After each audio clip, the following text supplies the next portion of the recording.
Olha, nós vamos começar Tempo Real de hoje recebendo para a entrevista o secretário de Fazenda, Rafael Fonteles. Secretário, boa tarde, seja bem-vindo. Boa tarde, Joelson. Boa tarde, Lídia, Elivaldo e a todos os telespectadores da Cadvite. Aqui conosco, Lídia Brito. Tudo bem, Lídia? Boa tarde. Boa tarde, Joel, secretário. Boa tarde a todos. Elivaldo Barbosa, boa tarde. É isso, Joelson, Lídia, secretário Rafael e para você que segue nos acompanhando. Bom, nós vamos começar essa conversa com o secretário Rafael Fonteles falando a respeito das finanças do estado do Piauí. Chegamos agora ao final do ano de 2021 e o estado do Piauí passou pelo seu segundo ano de enfrentamento à pandemia. Secretário, até que ponto o estado do Piauí teve dificuldades para o controle dessas contas e como é que o senhor avalia este ano e os 2 anos nesse controle das finanças em meio a um momento tão crítico? De fato, o momento foi muito crítico para a humanidade toda. No caso do Brasil, o resultado é ainda mais desafiador, porque você tem um desastre administrativo em nível federal. Não à toa a inflação aqui no país, ela é uma das maiores do mundo, o nível de desemprego também. Então isso afeta ainda mais as famílias, as empresas e os governos. Governos municipais, governos estaduais. Então é um cenário muito adverso. Mas felizmente o governo do estado, principalmente pela experiência do governador Wellington Dias e pela competência da sua equipe econômica, conseguiu vislumbrar esse cenário muito difícil, ainda ali em 2018, 2019, quando veio a pandemia mais ainda, e tomou medidas duras em certo momento, às vezes incompreendidas, mas que hoje colhe os frutos. E hoje eu posso dizer que a gente está no melhor momento econômico fiscal da história do estado do Piauí. O senhor pode exemplificar uma medida dessas mais duras que foram tomadas? Corte no custeio foi uma medida muito dura que foi feita ali em 18, em 19, uma rearrumação de toda, o conjunto de despesas públicas, a obediência à lei de responsabilidade fiscal de maneira muito rígida. Então você teve realmente momentos difíceis junto aos servidores públicos, por exemplo, junto aos fornecedores. Então foi um momento ali de muito desgaste. Mas foi feito o equilíbrio, em nome do equilíbrio das contas, o que tinha que ser feito. E hoje a gente colhe um momento, como eu estava dizendo, o melhor momento econômico fiscal, porque onde é que se vê isso? Essa frase que eu estou dizendo? Em vários aspectos. Menor nível de endividamento da história do Estado. Eu tenho a menor dívida da história do Estado do Piauí. Segundo, o maior investimento feito no mesmo ano na história do Piauí foi em 2021. O maior nível de investimento. Já ultrapassamos 1,1 bilhão, já é o recorde, ainda com os dados até novembro. Quando chegar no final do ano, isso deve chegar em 1,2, 1,3 bilhão aplicados em investimentos, que é tudo aquilo que resolve problemas da população. Hospital, escola, um asfaltamento, uma rodovia, tudo isso a gente chama de investimento. De fontes de dinheiro, de recursos distintos. Isso, e com relação às despesas obrigatórias, o Estado, com todas elas em dia, inclusive antecipando. Como hoje, pagamos o salário de dezembro dos servidores públicos hoje, antes do Natal. O que era pago lá pelo dia 10 de janeiro, foi pago 22 de dezembro. Antecipação de 13º salário também, fornecedores em dia. Você tem uma organização no Estado que aquilo que é licitado já é licitado com o dinheiro em caixa. Isso dá segurança para os fornecedores. Portanto, realmente é um bom momento econômico fiscal que o estado do Piauí passa, podendo corresponder ou responder às demandas que a população faz em cada um dos 224 municípios do estado do Piauí. Lídia. Secretário, o senhor falava aí dos investimentos, né? Uma das estratégias que o governo tem adotado é essa questão dos empréstimos, né? Uma estratégia até que gera polêmica, gera críticas. Além aí dos recursos dos empréstimos, tem também os recursos do Tesouro Nacional, né? Dentro dessa cartela aí de investimentos previstos, o que já tem definido principalmente nesse programa do Piauí? Primeiro esclarecer de que em relação a essa polêmica que você citou, na verdade essa polêmica é feita por muita gente que entra no debate de má fé. O estado do Piauí, ele tem no menor nível de endividamento da sua história. Esse dinheiro de operação de crédito não é dinheiro que o Estado não paga. O Estado paga isso e paga mais do que contrata novas operações. Então, o que o Estado do Piauí pagou de operações de crédito nos últimos 4 anos é maior, do que contratou de novas operações. Por isso que a dívida cai. Então, não há nenhuma polêmica quando você esclarece isso. Então, é dinheiro do governo do Estado e o endividamento está diminuindo. E a carteira de obras é essa carteira que a gente chama de Pro-Piauí. Investimentos que eu destaco, a educação é o principal pilar, são mais de 2 bilhões de reais alocados, destinados para investimentos em reestruturação das escolas, física e tecnológica. As 500 unidades escolares do Piauí receberam investimentos, estão recebendo investimentos. Os programas de alfabetização também são fundamentais para a gente erradicar ou tentar minimizar ao máximo essa chaga do analfabetismo, que não é do jovem, é das pessoas que perderam a oportunidade, que tem mais de 40, 50, 60 anos. Então, nosso governo do Estado não quer deixar ninguém para trás. Os programas também de universalização do ensino técnico, do ensino superior. Então, esse é um grande pilar dessa carteira de investimentos do Pro-Piauí. Na área de infraestrutura, é normalmente a face mais visível. Rodovias, recuperar toda a malha. Essa malha, como eu já disse aqui nesse programa várias vezes, era de 1.500 quilômetros. Hoje é de 6.600 quilômetros em apenas 19 anos. É claro que essa malha envelheceu e precisa ser recuperada, e está sendo recuperada. Além de completar vários trechos que estavam incompletos.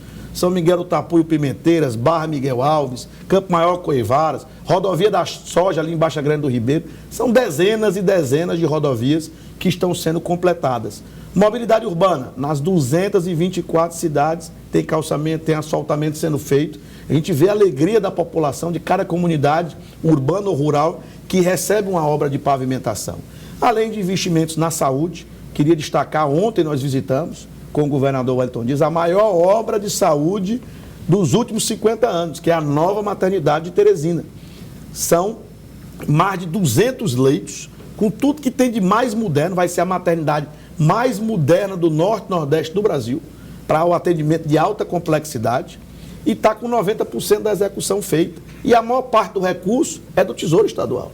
Tem recurso da bancada federal? Tem, ótimo, são muito bem-vindos, mas tem recurso, na sua maior parte, do Tesouro Estadual. Vai dar mais de 130 milhões, quando eu botar os equipamentos só para essa obra da maternidade de Teresina. Além do novo Hospital Regional de Picos, as expansões que nós tivemos no Hospital de Floriano, Oeiras, Parnaíba, Piripiri, Esperantina, Bom Jesus, que passou a ter UTI, foram mais do que triplicado o número de leitos de UTI.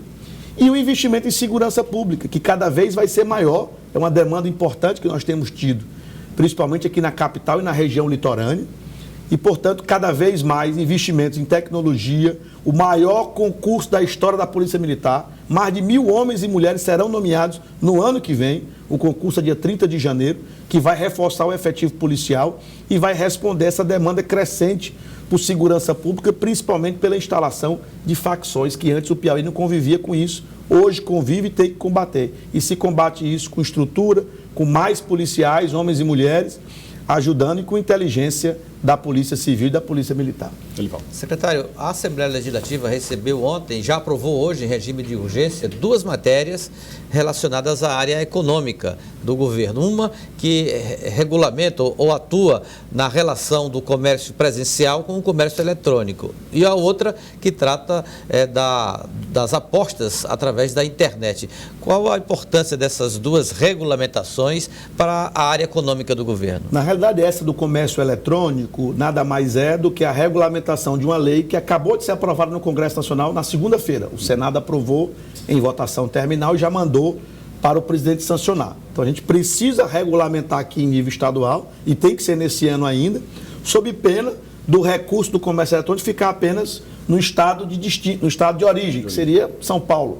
Então, para poder o recurso ficar com o estado de destino também, que é o Piauí, precisava dessa regulamentação, e por isso que o governo do estado pediu a compreensão da Assembleia Legislativa, que tem que ser aprovado nesse ano, senão não pode ter vigência no ano que vem. E a outra do mercado de apostas esportivas, regulamentar esse mercado. Eu estou visitando o interior, está vendo que virou realmente uma moda praticamente, né, as apostas esportivas em sites que são estrangeiros, normalmente da Espanha, da Inglaterra, e, portanto, esse segmento econômico precisa ser regulamentado. Bom, só para ter uma ideia, com a aprovação de uma matéria como essa, ou de uma regulamentação dessa lei federal, o Estado do Piauí deve conseguir quanto, mais ou menos, arrecadar em impostos das vendas do comércio eletrônico? Ele deixa de perder o que já arrecada, em torno de 150 milhões de reais. Deixa de perder. Se não fosse aprovado isso, o Estado deixaria de receber isso e ficaria em São Paulo esse valor. 150 milhões ano? Ano, 150 milhões ano. E outro é em relação ao esporte, às apostas eletrônicas. Esse assunto ele é muito difícil de ser regulamentado porque envolve países estrangeiros e tal. Como é que o Estado do Piauí entra nisso? Como é que a Assembleia tem competência para isso? Ou também é regulamentação de normas federais? É um mercado novo, a gente acredita que pode, porque o Supremo Tribunal Federal decidiu que os estados podem explorar loterias. Na verdade, quem está explorando as loterias esportivas são empreendedores informais ligados a sites estrangeiros. Então você tem que regulamentar, você tem que fiscalizar isso. Não pode deixar isso de qualquer forma, sem nenhuma regulamentação. Como de Uber das apostas. Como o Supremo decidiu que os estados têm poder sobre isso, não só a União, é fundamental que o Estado regulamente. Não pode ficar esperando a União regulamentar tudo. É uma decisão do Supremo. Então, essa lei é para possibilitar essa fiscalização das apostas esportivas, inclusive para proteger os apostadores de digamos assim, pessoas inidôneas que queiram fazer algum tipo de crime usando apostas esportivas. Mas prevê tributos? Sim, a taxa de fiscalização é exatamente para isso. Tá certo. Lídia. Secretário, 2021, apesar da pandemia, surgiu com a expectativa no Congresso da aprovação de reformas consideradas fundamentais, reforma administrativa, tributária, pouca coisa avançou com relação a isso. O senhor vê aí como um fracasso do governo federal nessas negociações ou de fato o cenário não era favorável no momento para a aprovação dessas reformas? 2022 é de eleição, é mais difícil ainda? O governo federal, liderado pelo presidente Bolsonaro, é um fracasso completo em todos os aspectos. Nesse das reformas, mais ainda. Não há nenhum planejamento, não houve nenhuma adesão do governo para aprovar uma reforma tributária, que é a reforma mais importante do país, apesar do consenso dos estados, do consenso com a CNI, que representa a indústria, do consenso com a CNM, que representa a maior parte dos municípios brasileiros. Então não houve esse esforço, não há nenhum tipo de articulação com o Congresso para aprovar grandes reformas. O que você vê são votações muito específicas, sempre no sentido de urgência, em função de algo que tem que ser feito de um jeito ou de outro, e não com base num planejamento que pensa o Estado brasileiro, pensa o desenvolvimento brasileiro. Então, realmente é muito lamentável que mais uma quadra se perca sem aprovar a tão sonhada reforma tributária. Isso vai ficar certamente para o próximo governo, se Deus quiser, com a liderança do presidente Lula, que também não fez a tributária no seu governo, mas vai ter a oportunidade de fazer no seu terceiro mandato. Secretário, eu recebo aqui até mensagens sobre a situação da programação do Estado quanto aos precatórios. Segundo informações, essa programação está parada e como fica após a aprovação da PEC dos precatórios recentemente no Congresso Nacional, se isso vai ter algum efeito também na programação dos estados? Olha, o que o Congresso decidiu, já promulgou a emenda constitucional, é que os precatórios grandes, no caso, os que a União deve aos estados, que é o precatório do Fundef, e o Estado do Piauí ainda tem um pedaço para receber, em torno de 500 milhões de reais, serão parcelados em 3 anos. 40% no ano que vem, 30% em 23, 30% em 24. E isso, obviamente, atrapalha a nossa programação, mas, obviamente, que como foi aprovado no Congresso, terá que ser cumprido. Com relação aos precatórios estaduais, o que o Estado do Piauí deve a credores, e são dívidas de governos da década de 90, em sua maioria, você continua com a mesma previsão de quitar todos esses precatórios até 2029. Isso está mantido, o Estado paga um valor todo mês, em função de um plano, você pega o estoque de precatório, divide pela quantidade de meses que falta até dezembro de 29. E tem um valor mensal que tem que ser pago. Isso continua da mesma forma e vai continuar assim no ano que vem. Então não existe possibilidade do governo eventualmente requisitar os mesmos privilégios da União? Quero prorrogar o pagamento de precatórios também? Não, até porque, como os estados já têm o direito de pagar até 2029, não faz sentido. Porque o que foi aprovado foi esse parcelamento em 3 vezes, daria até 2024. Então, para os estados muda muito pouco essa decisão. Muda o que a gente tem a receber da União. A gente ia receber tudo no ano que vem, vai receber em 3 parcelas. Mas a programação do Estado está sendo cumprida? Assim, o aporte de recursos do governo? Sim, está sendo cumprido. Bom, Lídia Brito. Lídia, você conversou hoje com o governador Wellington Dias. Nós trouxemos aqui a informação, também através de Lídia Brito, que o deputado João de Deus anunciava ali que o Partido dos Trabalhadores deve lançar a pré-candidatura de Rafael Fonteles no dia 15 de janeiro. Hoje você conversou com o governador a respeito desse tema, Lídia? É um assunto que gerou uma certa polêmica aí nos bastidores. O PT já tinha uma data lançada, 15 de janeiro. O governador Wellington Dias pediu mais tempo e hoje o governador disse que vai deixar nas mãos do PT e do secretário Rafael a decisão sobre esse lançamento. Vamos acompanhar. O objetivo, vamos dizer assim, do partido é estudar, tá certo, a melhor alternativa dentro da realidade, vamos dizer assim, da política. O secretário Rafael, ele tem uma missão, além de secretário da Fazenda, de coordenar o programa Pro Piauí. E eu disse a ele que, como já está bem pertinho do limite legal, o Estado e eu, como governador, realmente preciso muito, mas a decisão é dele, é do partido, mas eu só disse que o Estado e o governo, não é, que eu coordeno, precisa muito do trabalho dele, dando conta aí dessa missão no limite, não é, para afastamento. Lídia. Então a gente já pergunta aqui para o secretário Rafael, né, se já tem uma definição com relação a essa data. O que o senhor acha dessa data de 15 de janeiro ou o senhor vai esperar aí o prazo final da legislação? Olha, na verdade, o que eu posso dizer é que, o que eu sempre disse, o nosso nome está à disposição do Partido dos Trabalhadores e da base aliada para a missão que for designada para nós no ano que vem.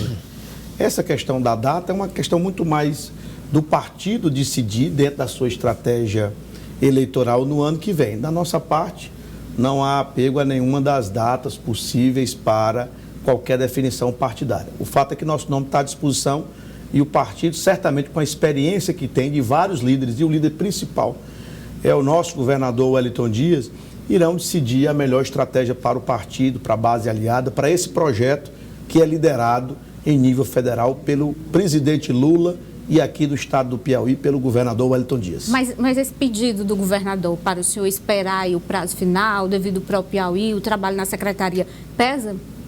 Claro, eu acabei de dizer que ele é o maior líder do partido e, portanto, do estado do Piauí, portanto, a experiência dele certamente será levada em conta por qualquer decisão que o Partido dos Trabalhadores tome. O fato é que, o fato é que, lançando ou não, o seu nome já está na estrada, já está em campo. E que avaliação o senhor faz dessas andanças com relação ao contato direto com as bases governistas, com a busca de aliados? Há quem diga até, secretário, que essas articulações, mesmo com o respeito e o reconhecimento que o senhor tem com o governador Wellington Dias, vai ser transferida para o senhor, que será o candidato ao governo. Olha, a gente, veja só, é um time, como eu disse, que é liderado pelo presidente Lula em nível nacional e pelo governador Wellington Dias. Eles são os grandes líderes desse processo. Eu me somo a esse time, como o próprio governador costuma dizer, é um time e é um time coeso, que envolve inclusive outros partidos há muito tempo.